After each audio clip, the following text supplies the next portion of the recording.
we're seeing more and more jurisdictions adopt the intradermal administration. As I said Friday, approximately 75% of jurisdictions have already adopted this safe and effective approach, and an additional 20% are working toward fully operationalizing the intradermal method. In all, that means more shots in arms, more protection from monkeypox, and a faster, effective way for us to end this outbreak. As of today, 14 jurisdictions have attested to having used more than 85% of their vials. With all of this progress, it's important to acknowledge that there's more work we must do together with our partners on the ground to get shots in arms in the highest risk communities. Equity is a key pillar in our response, and we recognize the need to put extra resources into the field to make sure we are reaching communities most impacted by the outbreak. This requires hyper-localized and hyper-tailored efforts and a strong partnership with local leaders to understand how we can best reach those communities. Already, we made allocations of vaccines to the Ryan White clinics, which are trusted sources of care for about 500,000 individuals living with HIV, about half of the people diagnosed with HIV in the United States. And that's why we're working closely with state and local leaders like Governor Edwards to get vaccines and information to large events that bring together large groups of LGBTQ plus individuals. From Southern Decadence in New Orleans to Black Pride in Atlanta to Oakland Pride in California. And as Dr. Daskalakis will discuss in detail, that's why we're launching a new equity intervention pilot program that aims to directly reach queer communities of color that may face barriers in accessing vaccines currently. Through this new pilot program, we'll provide vaccines to health departments, specifically for smaller scale community-based vaccination efforts that leverage the deep relationships that organizations already have on the ground in these communities. Because we know every shot matters, and we're not going to stop until we can reach at the highest risk of contracting monkeypox with the information and vaccines they need to protect themselves. With that, let me turn over to Governor Edwards to talk more about vaccination and prevention plans around Southern Decadence this weekend. Governor Edwards and his team have been strong partners in the fight to end this outbreak, and we've been working closely with them to prepare for this weekend's events. Governor Edwards, over to you. Thank you, Bob. I appreciate it. And you're exactly right. Several weeks ago, I called you to make sure that this event was on your radar. It already was. And in fact, you had already started communications with folks here in Louisiana. And so I want to thank Dr. Walensky because she's personally made calls into Louisiana and talked to some of our healthcare professionals, but also Dr. Daskalakis as well, who is no stranger to New Orleans, and he's been helping us here for quite some time. And of course, I want to thank Secretary Becerra too. This is an example, I think a really solid example of what a federal, state, local partnership, and then the community providers as well, because the public health folks in New Orleans have been tremendous, but also the community providers. And it's manifested itself in several, I think, significant ways. So for example, you all have sent down multidisciplinary teams to the New Orleans to help us to organize and to prepare, to better communicate and do outreach and set up testing and vaccination sites in the community. They're going to be convenient for the at-risk population. At our request, you sent down additional doses so that we could administer more vaccines, both to residents and to visitors around Southern Decadence Festival. 6,000 doses. We thank you so much. And with respect to testing, you all are going to pilot a mobile testing facility here around the Southern Decadence Festival too. So we really appreciate that. I did want to make sure you know that all of the providers that we're partnering with in Louisiana, they have moved to the intradermal method of vaccinations. And so now rather than 1 dose per vial, we're averaging about 4.5 doses per vial. And that really helps us an awful lot as we try to administer these vaccinations as widely as possible. And so we're having good luck there. And just for those people who may not be familiar with the Southern Decadence Festival, we haven't conducted it since 2019 because it wasn't done during the first 2 years of the COVID pandemic. But this festival can attract up to 300,000 individuals, not just from Louisiana or not even from the South, but from around the country. And we are expecting tens of thousands of people in New Orleans over this Labor Day weekend. And so being able to prepare for that and to get a head start on the vaccinations, on the testing, on the communications, all extremely important. And I will tell you, my public health officials here at the state of Louisiana have told me as recently as today that the working relationship that they've enjoyed with our federal partners around this particular effort is probably as good as they've ever seen. There's no doubt we will learn lessons over the weekend that we can then share with other folks around the country and help them to do an even better job of preparing for similar events. But I want to, on behalf of the state of Louisiana, thank all of our federal partners, but also our partners in New Orleans and our community providers as well. And we look forward to having as safe an event as we could possibly have over the weekend. So thank you very much, Bob. Okay, thank you, Governor. We're going to go over to Secretary Becerra to speak next. Thank you. Bob, thank you very much. And Governor Edwards, to you, thank you for joining us. Thanks for your partnership and all the work that you're doing to help the folks in Louisiana. I'm going to start the way I've always started. It is important that we all take monkeypox seriously and that we do everything we can to keep this virus from spreading so we can end this outbreak. This means communicating and sharing information, getting vaccines to people most at risk, and ensuring those who are infected have access to treatment. One of the things we've learned from our response to COVID-19 is that it's important to reach people where they are.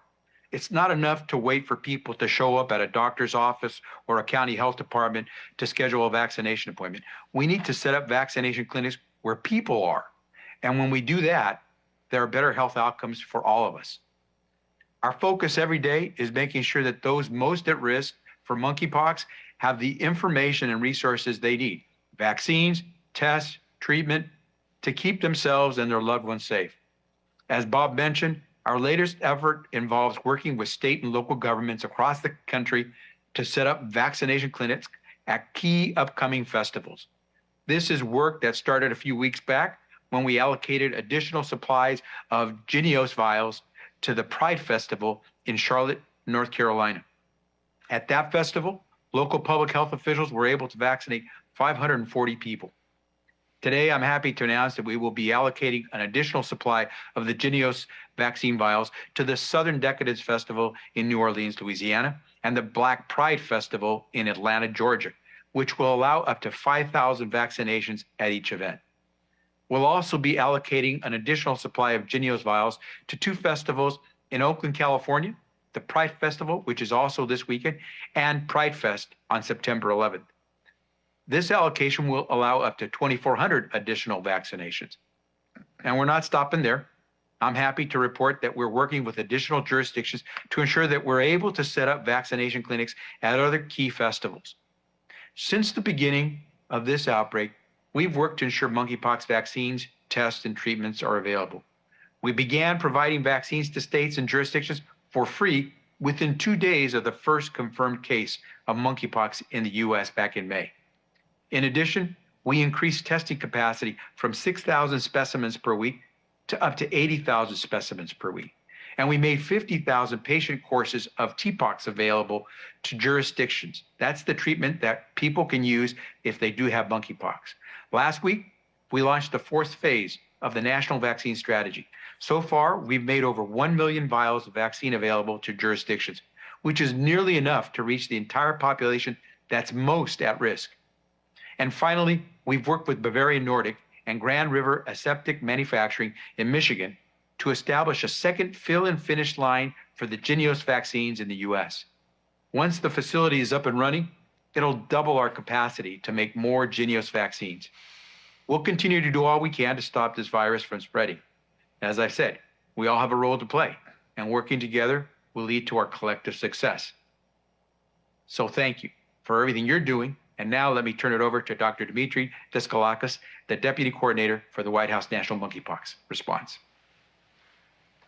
Thank you, Secretary Becerra. As you outlined, with greater supply of vaccine, Our goal is to be even more intentional and targeted in how we work with states and cities to reach people who could benefit from vaccination and the core educational messages that round out the full package of a monkeypox prevention toolkit.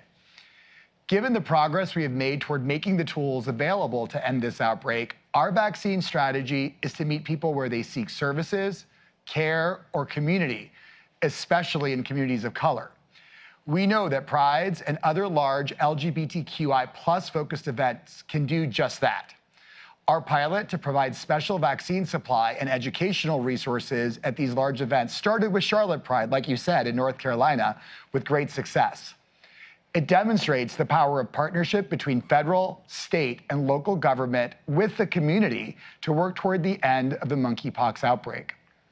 As we approach Labor Day weekend, we responded to local governments and the community to provide additional vaccines for Black Pride in Atlanta and Southern Decadence in New Orleans. These events will reach a diverse segment of the LGBTQI+ community and help address some of the equity gaps that we are seeing in vaccination among people of color. But that's not enough.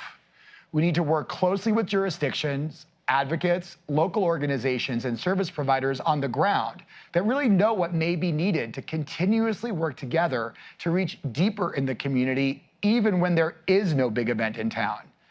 So that's exactly why today we're announcing an equity innovation pilot that earmarks an additional 10,000 vials of vaccine for smaller equity interventions that are identified by jurisdictions.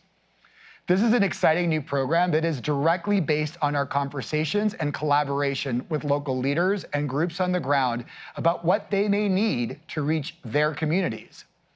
Jurisdictions that have used more than 50% of their delivered vaccine qualify for an allocation of vaccine to support up to 5 smaller equity interventions that reach populations that could benefit from monkeypox prevention.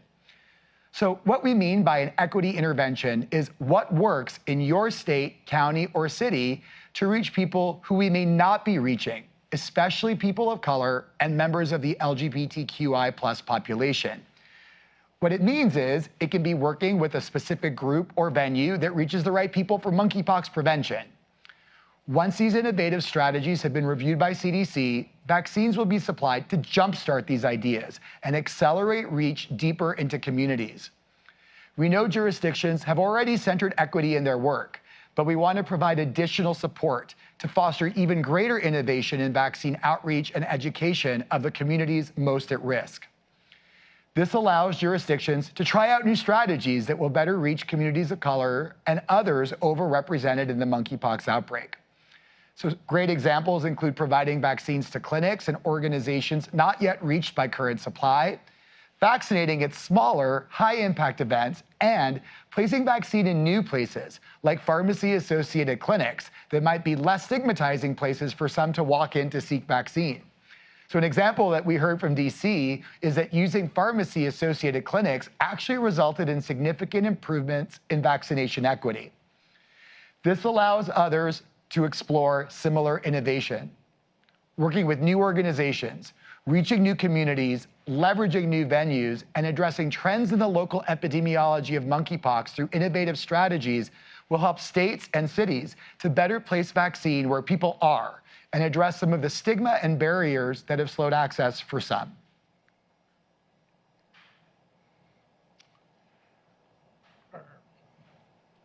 Right, we're going to move over to Dawn O'Connell to speak next. Dawn? Thanks so much, Bob. Really appreciate it. At ASPR, we continue to do everything we can to increase the availability and accelerate the distribution of vaccines and treatments nationwide, with a focus on making vaccines available to those at highest risk. As the Secretary just mentioned, by the end of the current Phase 4 allocation, we will be very near to having enough vaccine to offer 2 doses to the entire high-risk population. We have more work to do, but are making progress. To date, we have allocated approximately 1.1 million vials of JYNNEOS vaccine to states and jurisdictions. Of that, we have shipped approximately 771,000 vials to jurisdictions. As we continue to distribute vaccines, we are making sure and working closely with states and jurisdictions to understand where vaccines are needed the most. As of yesterday, 14 jurisdictions have reported that they have used 85% of their available supply. This is no change from last week. As soon as jurisdictions let us know they have used their 85%, they can order more, and our Strategic National Stockpile team will ship those additional vials out immediately. We are in daily communication with jurisdictions, and we continue to work to streamline our operations to help them get vaccines to those that need them most as soon as possible. As we continue with our day-to-day response, we are also focused on strengthening our future vaccine pipeline and bolstering our domestic supply chain. Less than 2 weeks ago, Bavarian Nordic reached an agreement with Grand River Aseptic Manufacturing, or GRAM, for short, or GRAM as it is known for short, to establish the first U.S.-based fill and finish line for Jynneos in Grand Rapids, Michigan. Yesterday, ASPR's Biomedical Advanced Research and Development Authority announced an $11 million investment in GRAM to purchase additional equipment necessary for Jynneos production and recruit and train about 75 additional staff to operate the line. I had the pleasure of traveling to Grand Rapids yesterday, where I met with company officials and saw firsthand the progress being made to stand up the new line.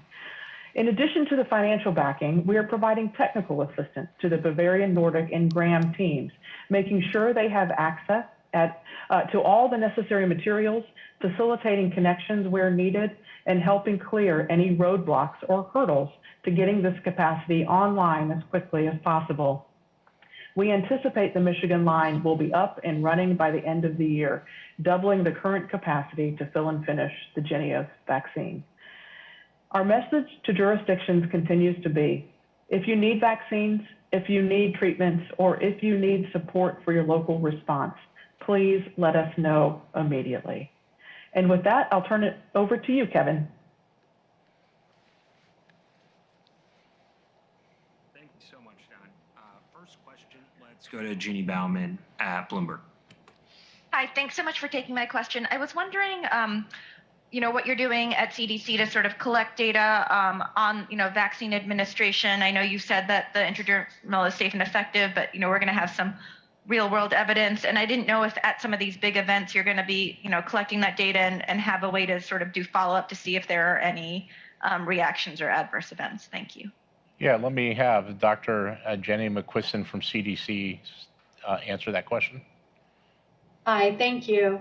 CDC is certainly interested in looking at vaccine efficacy from the perspective of how well is the vaccine working and also vaccine safety. And we have several systems in place that do gather information about that. CDC operates a system called VAERS, or the Vaccine Adverse Event Reporting System, and we're actively looking at different types of events that might be reported post-vaccination.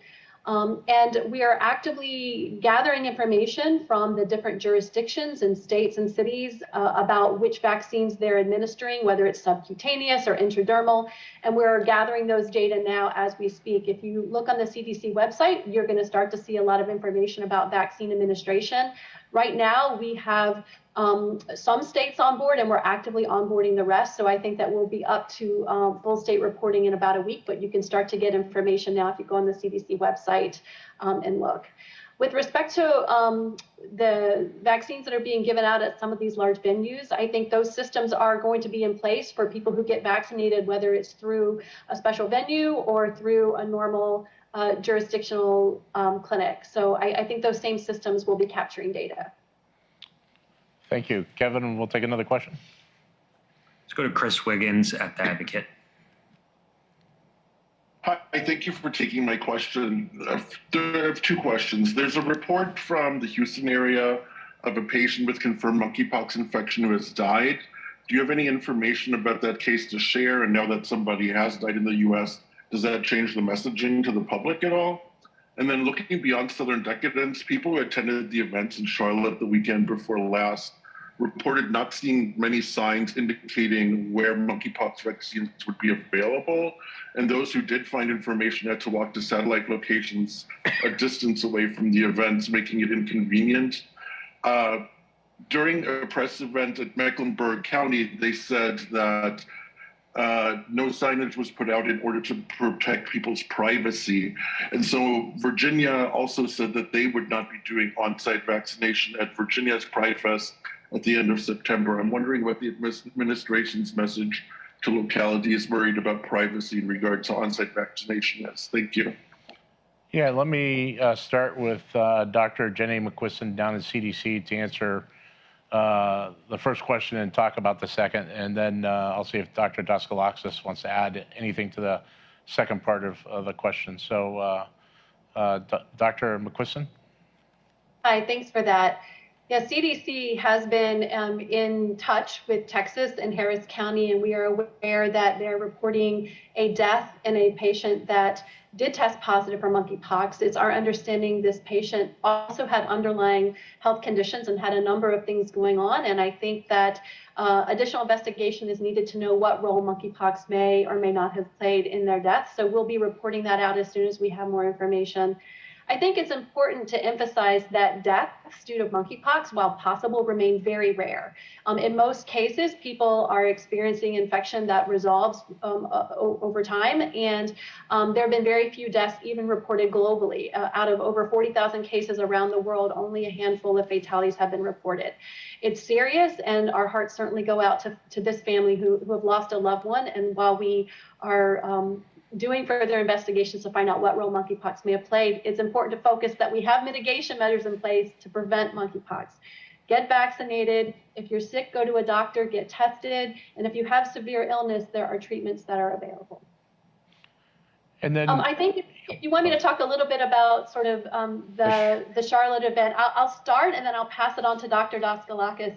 I think that feedback that you provided is actually really extraordinarily helpful. I mean, Charlotte was a pilot project, so only about 540 vaccines were administered during the Charlotte event, and I think some of it was trying to see what might be possible, what might be best practices. So the information you provided about signage and making sure privacy was considered, I think, will be really important to inform some of these other events. let me see if Dr. Daskalakis would like to add. I would love to add a bit to Dr. McQuiston. So I'll start by saying that public health is a local experience, and it's really important that jurisdictions make their plans based on what they expect in their jurisdiction and what's appropriate for their population. So I think it's important to also respect sort of the strategy that Charlotte may have had in terms of how to get the word out. And so 500 plus vaccines is a great success. It's not a clinic. And so really going to Pride and getting vaccinated, any number, especially that high, I think is remarkable. But I'll say I've also spoken to the folks in Atlanta and the folks in New Orleans, and I think their strategy is a bit different. And so I think the New Orleans event is going to be right in Armstrong Park. So you're going to be very clearly in the middle of the French Quarter, very clear where testing as well as vaccines will be available. They have multiple events. Same with Atlanta.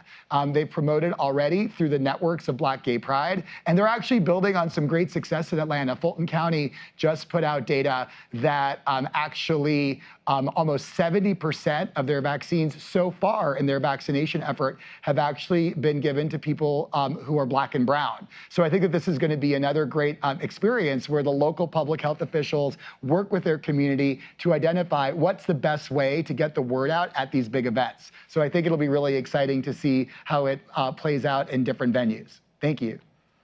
Take another question, Kevin. Emily Woodruff at the New Orleans Advocate. Hi there, this is Emily Woodruff. I'm with the Advocate and Times-Picayune. Thank you for taking my question.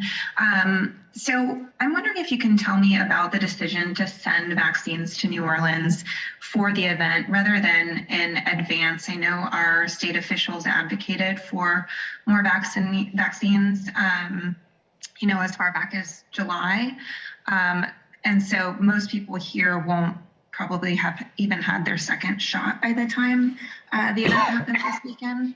So can you tell me about that decision and just how people should think about their level of protection going into this?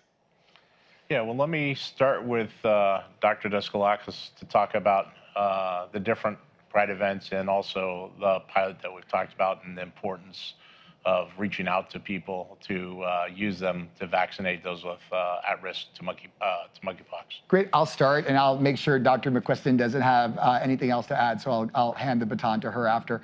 So I think the decision to send vaccines to New Orleans, specifically for Southern Decadence, was responsive to the community and the local government. And so I think we heard loud and clear that given the sort of event and the fact that it does attract many gay, bisexual, other men who have sex with men and others in the queer community to that space, It was a great opportunity to get folks ready for the event in terms of getting some vaccines on the ground early, but also a great opportunity to reach people who won't go to a clinic or a vaccine effort, but will feel comfortable in frankly, less stigmatizing spaces that can occur in the events. I think one of the really important things that CDC has done in terms of setting this up, along with having people on the ground, as you heard from the governor, is being very clear about what guidance is to people after they get their first shot. So that first shot doesn't mean that you're protected for the event. We're going to talk to them about lots of other strategies that they can reduce risk of acquiring monkeypox, but also make it clear that that shot's not for today. It's for 4 weeks from now, plus 2 weeks after that second dose when you get maximum protection. Dr. McQuiston, not sure if you have anything to add.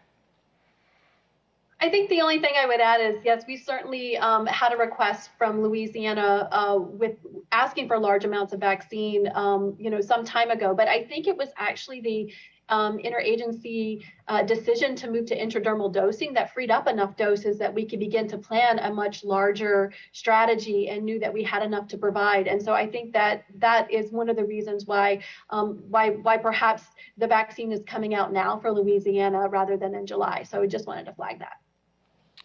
Thank you. Kevin, we'll take another question. Let's go to Fennett with the Washington Post. Hi, can you hear me? Yeah, we hear you.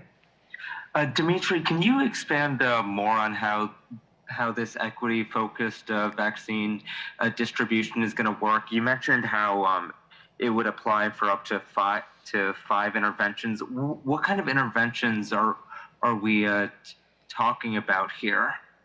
Great question. So it's going to be very similar to the allocations for the large events. It just will allow jurisdictions to work with their community to identify a little package of interventions and equity strategies that may work for them.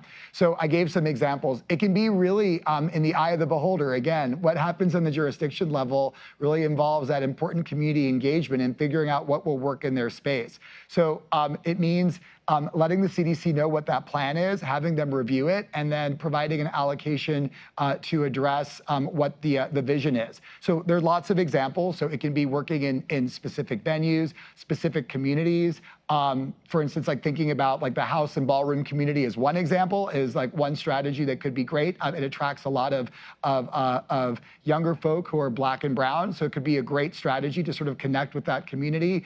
Those tend to be smaller events and won't hit the threshold of 50,000. So it's really a way to extend the equity plan to not only look at these larger events, but also more local, smaller events. Kevin, we'll take another question. Go to MJ Lee at CNN.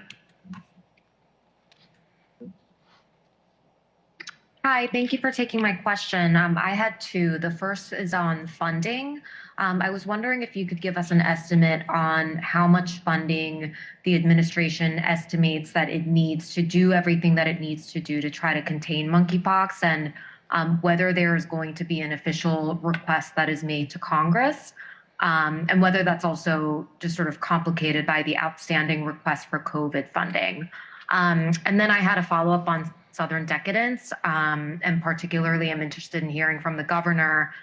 You had talked about actions being taken to get vaccines to some of the attendees, but obviously, as you've talked about, there are 2 doses that are necessary. There's a lag time before you get full immunity from the vaccine. So just wondering if you could talk to us a little bit about what went into going ahead with the event anyway and risk an outbreak, and whether there was any consideration given to canceling the event this year. Thank you. Yeah, thank you for those questions. We always want to ensure that we have the resources needed to respond to this event and continue discussions to ensure that those resources will be there through ongoing discussions with Congress and the administration. Let me turn it over to Secretary Becerra to speak specifically to HHS and anything he wants to add around that area, and then we'll turn over your second question to both CDC and Dr. Daskalakis.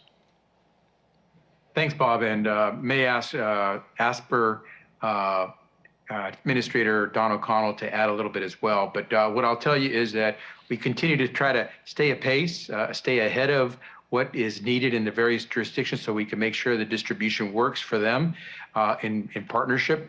And what we've done is stayed in communication with our congressional partners to try to keep them abreast of the needs to keep this effort going, to be able to stop the spread and end the outbreak. And so what we're going to do is continue to communicate with Congress. We have different scenarios that have been played out. You can discuss the pool of individuals who might benefit from the vaccine. That could be any large number of different types of populations. Obviously, those highest at risk are those that we're targeting first and foremost. But what we're doing is, in conversations with Congress, is trying to make sure that we can stay ahead of the monkeypox outbreak. But let me see if Don wants to add anything to that. Thank you so much, Secretary. So our focus and priority remains making sure that we have the tools to end this outbreak as quickly as possible. And if we were to receive additional funding, among the things that funding might go to are additional purchases of vaccine, additional purchases of TPOXX, making sure that we have the antivirals and the vaccine available for those populations that might need it. And we can use these tools to end the outbreak as quickly as possible. So we're continuing to look across what those budget numbers might be and plan accordingly. Thank you. Let's go do CDC to talk about Southern decadence, and I'll have see if Dr. McQuiston could add to the decision to support that effort. And obviously, it's a local decision to put on Southern decadence. What we're doing is supporting it, but she could talk about more of the risks there and our efforts to support. Thanks so much. Yeah, it is definitely a local decision whether or not to put on an event like this. And unfortunately, I think the governor was not able to be on for the full press conference. But what I can speak to is that from a CDC perspective, we really look at this as an opportunity to reach individuals that need information about monkeypox, how to keep themselves and their loved ones safe. And so that's the spirit in which we're leaning into the engagements that we're having here. So not only getting vaccine to people who might not have had it yet and would benefit from it, but making sure that the educational measures, all of the information that they need to stay safe is something that can be provided along with it. So it's an opportunity to meet people where they are. And one of the things that was discussed, it's also an opportunity to reach those who might not have equitable access to vaccine in where they live and where they're able to access care normally. So Dimitri, I'm sure you have something to add to this. Thanks, Jenny. I'll just add that I think clear messaging is really the cornerstone of how this outbreak has been approached, specifically to gay, bisexual, and other men who have sex with men. And regardless of the event, knowledge is power to allow them to make decisions that will help them prevent transmission or acquisition of monkeypox. And so I think we have really good evidence, as an example, from a morbidity and mortality weekly report that was released last week that showed that gay, bisexual, and other men who have sex with men are actually taking steps in their behaviors to reduce risk. And so it's less about the event and about the people and their dedication to really trying to keep themselves and their community safe. And we're seeing clear signals that this community is doing that.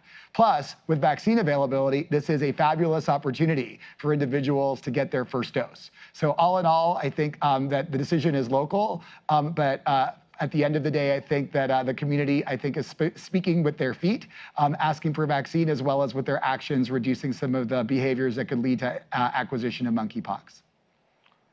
Kevin, we'll take another question. Last question. Let's go to Sabrina Wilson at Fox in New Orleans. Do you hear me? Yeah, we hear you. Yeah, so with all vaccines, of course, you guys know better than I do that there's a lot of hesitancy. So how do you get people to embrace taking the shots? Let me first start with CDC and Dr. McQuiston, and then I'll ask Dr. Daskalakis to add to that. No, I appreciate that. The monkeypox vaccine experience has been one that has been quite surprising to me personally at CDC.